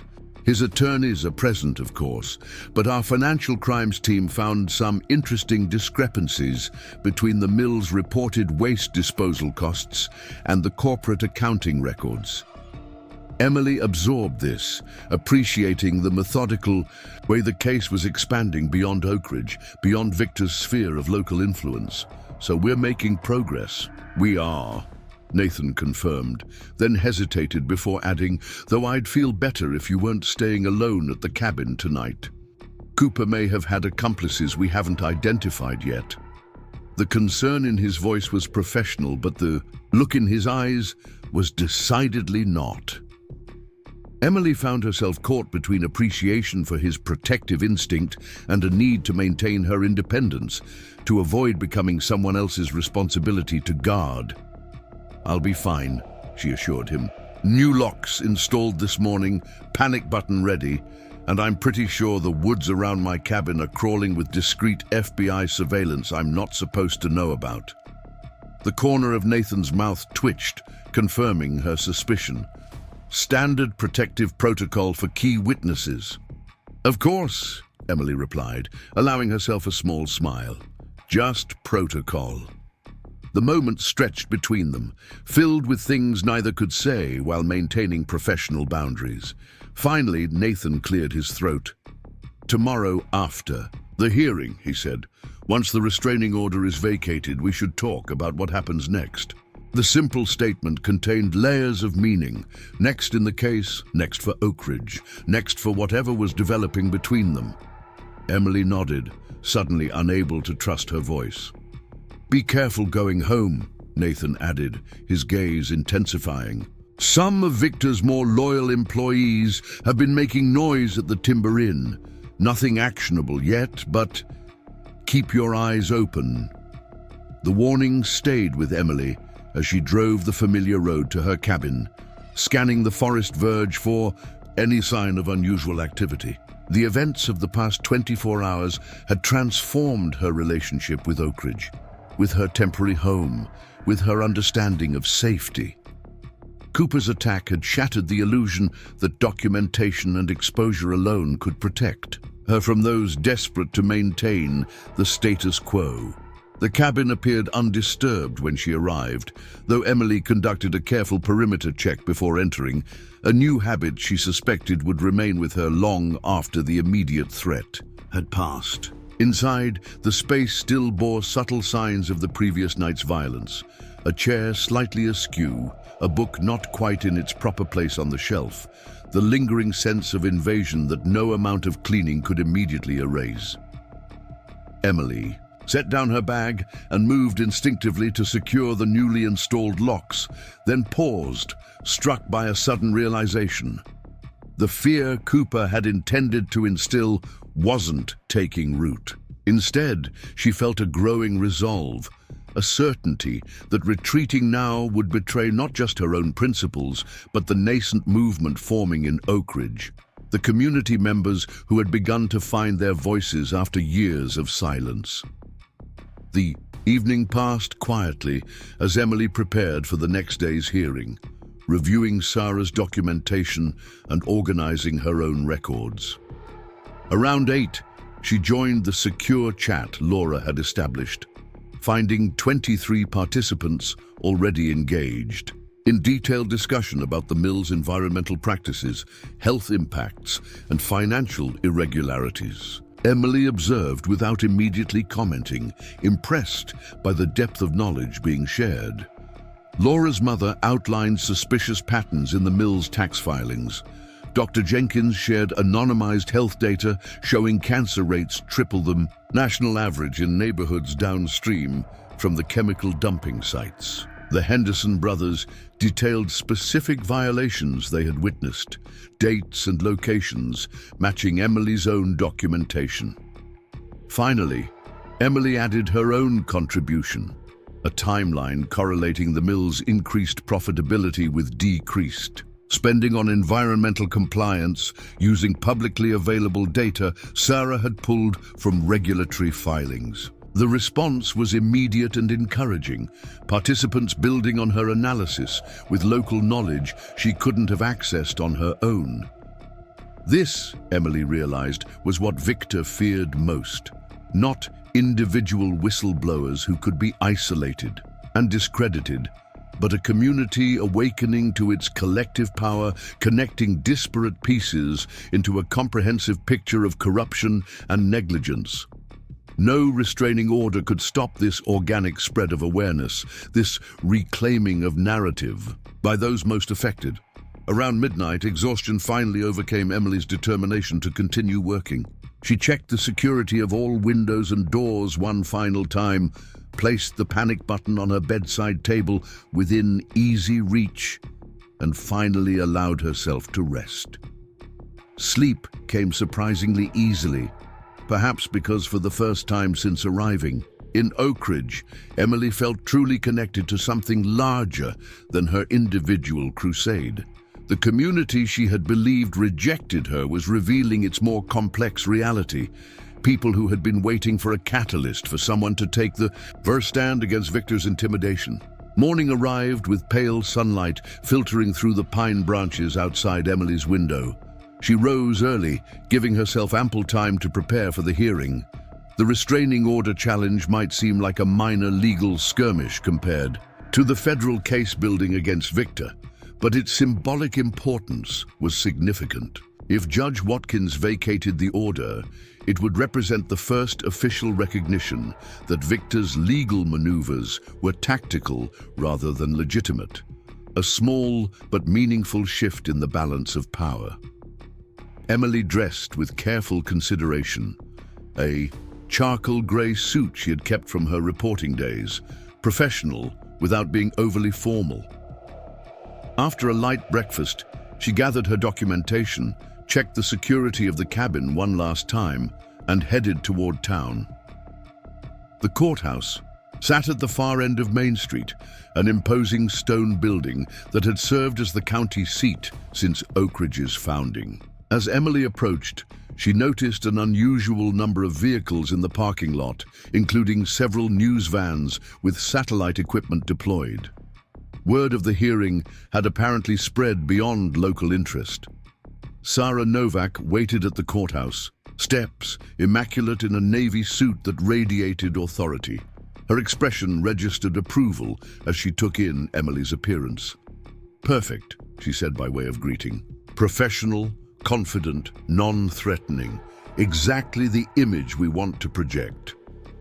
Together, they entered the courthouse, navigating through security and into the assigned courtroom.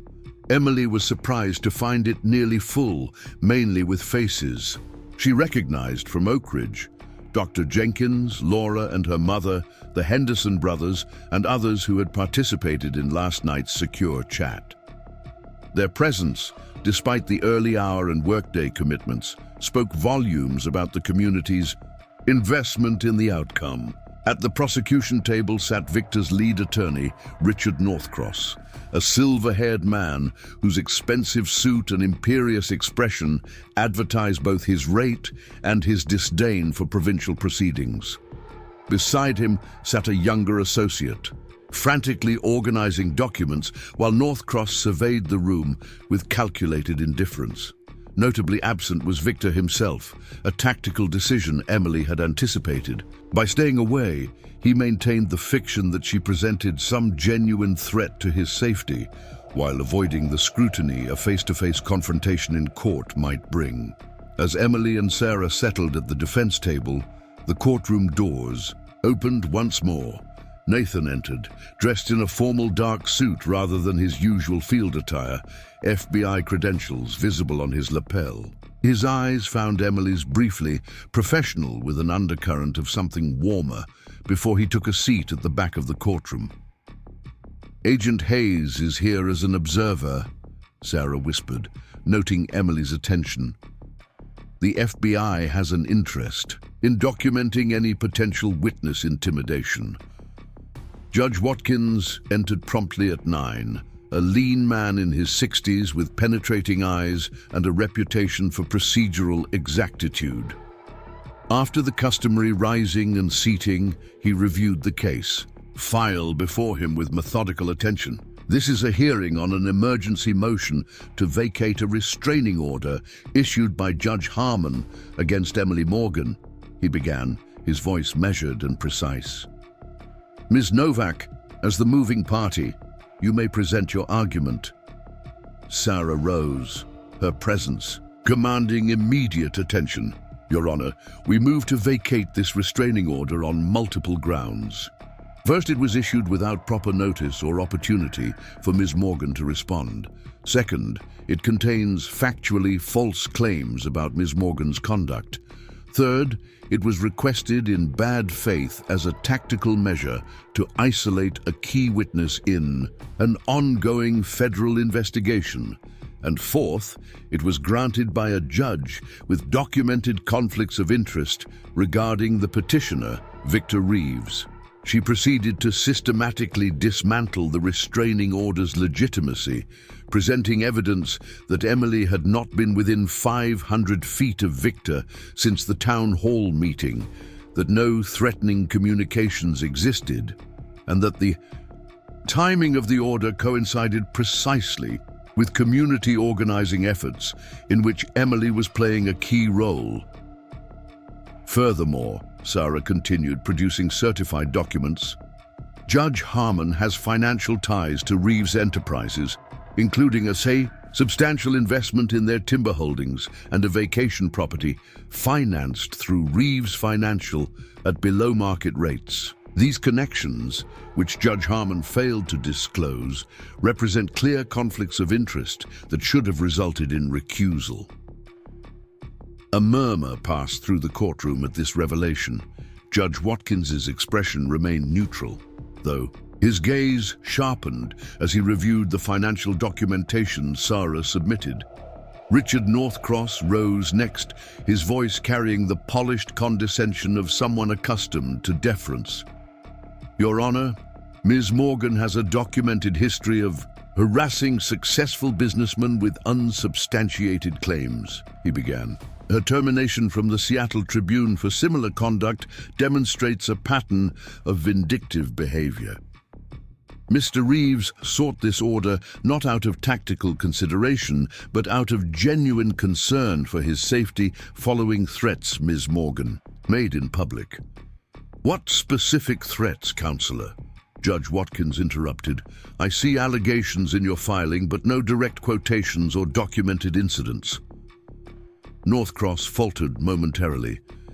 Mr. Reeves reported that Ms. Morgan stated, and I quote, "he would pay for what he'd done during the town hall meeting." No. And this was interpreted as a threat of physical harm rather than a statement about legal accountability. Judge Watkins pressed, his skepticism evident. "Given Ms. Morgan's aggressive investigation tactics and subsequent involvement with a man who attempted to assault Mr. Reeves, yes," Northcross replied, regaining his footing. Sarah was on her feet immediately. "Objection, Your Honor. That characterization grossly misrepresents the facts. Harold Cooper, a close associate of Mr. Reeves, broke into Ms. Morgan's home and held her at gunpoint. He is currently in federal custody facing multiple felony charges. To suggest Ms. Morgan was involved with him is both factually false and blatantly defamatory." "Sustained," Judge Watkins ruled. "Mr. Northcross, that line of argument is inappropriate and unsupported by evidence. Please restrict your statements to documented facts." The rebuke visibly rankled Northcross, who proceeded with noticeably less confidence through his remaining arguments. When he attempted to introduce Emily's Seattle history again, Judge Watkins interrupted once more. "Counselor, unless you can demonstrate direct relevance to the specific allegations in this restraining order, Ms. Morgan's professional history is not at issue here," he stated firmly. "We are evaluating whether Mr. Reeves had legitimate cause to fear for his safety, not relitigating past employment disputes." By the time both sides had presented their arguments, the direction of the hearing was clear. Judge Watkins reviewed his notes briefly before rendering his decision. "Having considered the evidence and arguments presented, I find the restraining order issued by Judge Harmon to be procedurally deficient and substantively unsupported," he declared. "The order is hereby vacated, effective immediately." Furthermore, I am referring the matter of Judge Harmon's undisclosed conflicts of interest to the Judicial Ethics Committee for review." He struck his gavel once, the sound resonating through the suddenly animated courtroom. "This matter is concluded." Sarah turned to Emily with a satisfied smile. "Clean win," she murmured. "And the Ethics Committee referral is an unexpected bonus. Harmon's partiality toward Victor won't go unexamined now." Relief washed over Emily, not just for the practical implications of regained freedom of movement, but for the symbolic victory.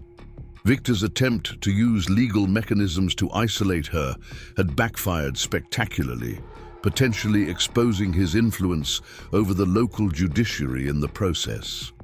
As they gathered their materials, Emily noticed Nathan approaching, his expression professionally neutral despite the victory.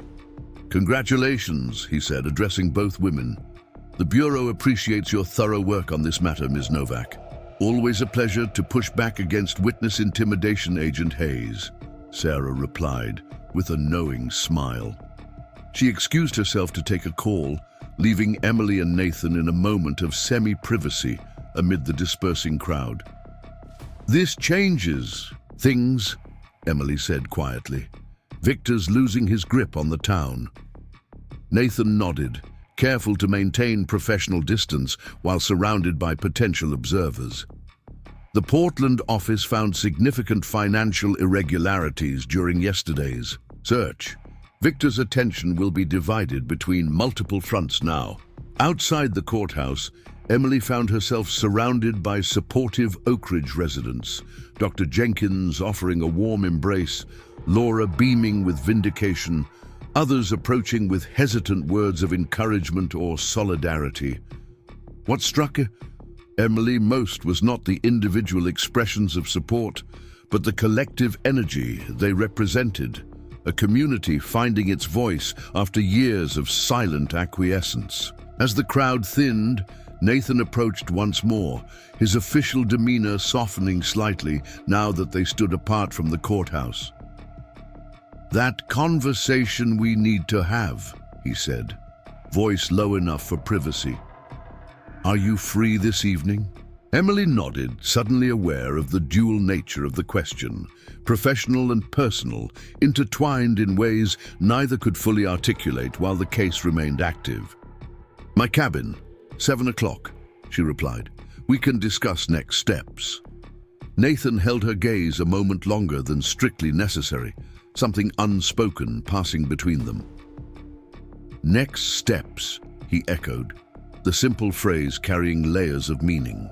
Beyond the case that had brought them together, as he walked away, Emily felt a sense of possibility opening before her, not just for justice in Oakridge, but for something she had stopped expecting to find after Seattle, a future where truth prevailed and connections sustained rather than betrayed. The path ahead remained uncertain, fraught with Victor's continued resistance and the complex healing a damaged community would require. But for the first time since arriving in Oakridge, Emily saw beyond the immediate battle to the potential for genuine transformation of the town, of the systems that had failed it, and perhaps most surprisingly, of herself. The evening painted Oakridge in shades of amber and gold as Emily prepared for Nathan's arrival. She moved through her cabin with a strange mix of anticipation and calm, arranging cups for coffee, setting out the files they would need to discuss. Professional preparations for what was ostensibly a professional meeting, though both knew the conversation would inevitably extend beyond the case. A soft knock at 7 precisely announced Nathan's arrival. When Emily opened the door, she found him standing on her porch in civilian clothes, dark jeans and a blue button-down that softened his usual official demeanor. No badge visible, no service weapon at his hip. Just a man visiting a woman carrying a bottle of wine and what appeared to be case files. "Brought reinforcements," he said, indicating both the wine and the documents with a slight smile. "Thought we might need them." Emily welcomed him in, noticing how differently he moved in the space compared to his previous visits.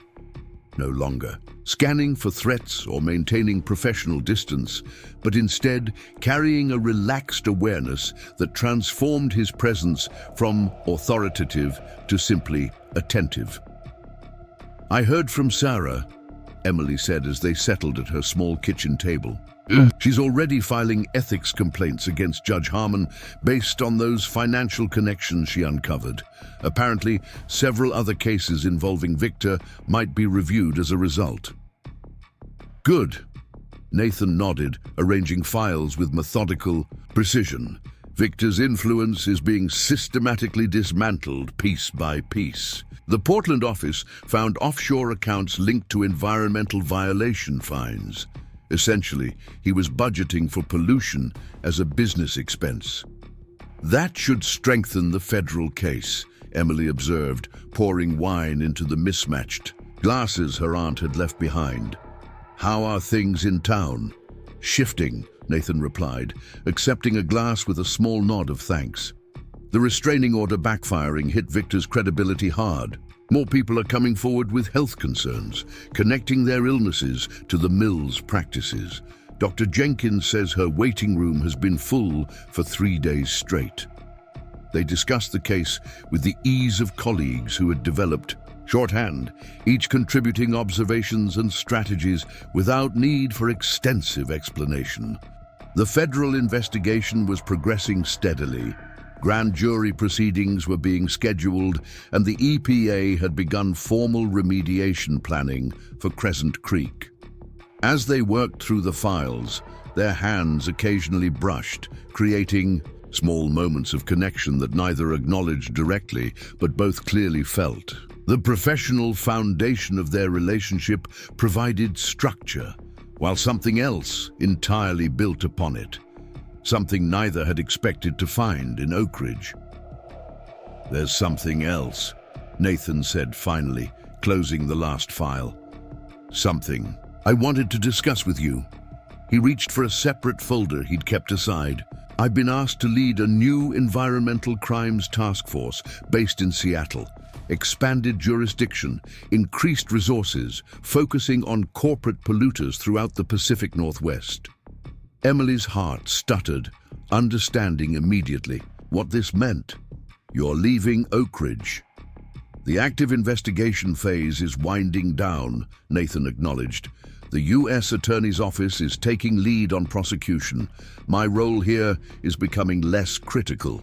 Emily nodded slowly, trying to process the shift this represented, not just for the case, but for whatever had been developing between them. "When would you start?" "That's the thing," Nathan said, meeting her gaze directly. "I haven't accepted, yet I wanted to talk to you first." "Me?" Emily's surprise was genuine. "Why?" Nathan set down his glass, his expression softening into something more personal than she'd seen before. "Because the position would include incorporating civilian consultants with expertise in environmental journalism and corporate accountability. Research. People who know how to follow the evidence trail, who understand the human impact of these crimes." Understanding dawned. "You're offering me a job?" "I'm exploring possibilities," Nathan corrected gently. "The Seattle Times has expressed interest in your work, documenting Victor's operations. Several environmental nonprofits have reached out about consulting positions. And yes, the task force would value your expertise, officially this time, not as an undercover operation." Emily sat back, momentarily overwhelmed by options after months of having none. "I don't know what to say." "You don't need to decide anything tonight," Nathan assured her. "I just wanted you to know that what you built here in Oakridge, the documentation, the community mobilization, the persistence despite intimidation, it matters beyond this one case. You've created a template others can follow." "We created," Emily corrected softly. "I couldn't have done this alone." Something shifted in Nathan's expression. A barrier-lowering, professional reserve giving way to something more vulnerable. "That's actually the other thing I wanted to discuss, the personal side of all this." He reached across the table, his hand covering hers in a gesture that felt both natural and momentous. The case against Victor is solid. The evidence chain is secure.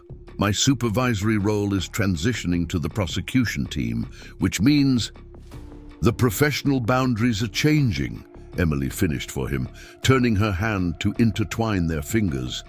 Exactly. The single word carried relief and anticipation in equal measure. For months, I've had to balance protecting you as a witness with respecting you as a partner in this investigation. It's been challenging. Emily smiled at the understatement. I noticed. And now? Nathan's question hung in the air between them, layered with meaning. Now, Emily said, holding his gaze, we figure out what exists between us beyond Victor Reeves and chemical dumping and federal investigations. See if there's something worth building. I think there is, Nathan replied, his voice carrying a certainty that resonated with Emily's own feelings, unexpected but undeniable, something substantial. The conversation shifted then, moving away from cases and evidence to personal histories and possible futures. They spoke of Seattle, of new beginnings, of the work still to be done in communities like Oakridge across the country. As evening deepened into night, they moved to Emily's small living room, the professional pretense of their meeting giving way to genuine connection. I should go, Nathan said eventually, though he made no immediate move to leave. Early meeting tomorrow with the transition team. Emily nodded, walking him to the door with a comfortable silence between them. On the threshold, Nathan turned, the moonlight casting his features in gentle relief. Whatever you decide about Seattle, about the task force, about what comes next, he said quietly, I want you to know that meeting you, even under these circumstances, has been the most meaningful part of this case for me. The simple honesty of his statement touched something deep in Emily, a place that had begun to heal since arriving in Oakridge. Not despite the challenges she'd faced, but because of them, and because of people like Nathan, who had stood beside her when standing alone seemed impossible. For me, too, she replied, then smiled, though I could have done without Cooper and his gun. Nathan's laugh was warm in the cool night air. Fair point.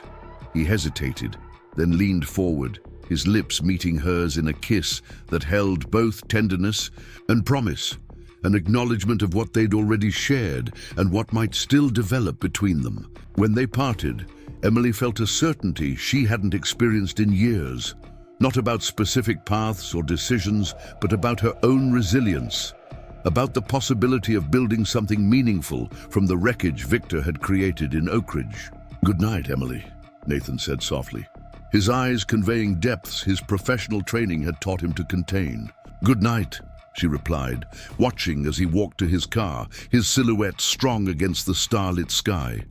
Inside, Emily moved through her cabin with renewed awareness of its temporary nature. The space had sheltered her during her most vulnerable moments, had witnessed both her isolation and her vindication. But it wasn't home, not in the way that mattered most. Home, she was beginning to understand, wasn't about buildings or belongings. It was about purpose and connection, about finding people who valued truth as deeply as she did, who understood that some principles were worth fighting for, even when the fight seemed impossibly tilted against you. The next morning dawned clear and bright, a metaphor too perfect to ignore. Emily rose early, walking the perimeter of her property as she had done countless times before, but with different eyes now. The forest that had once seemed to close in around her now felt open with possibility. The creek that had carried Victor's poisonous secrets now flowed toward healing, toward remediation, toward a future where its waters might run clean again. In town, changes were already visible. The mill remained closed, but EPA vehicles had been replaced by remediation crews, beginning the long process of environmental recovery. Where uncertainty had hung over Oakridge like a shadow, purposeful activity now took its place. The Community Action Committee had received official recognition from the county government. Their recommendations for economic transition moving forward with unexpected support from state agencies.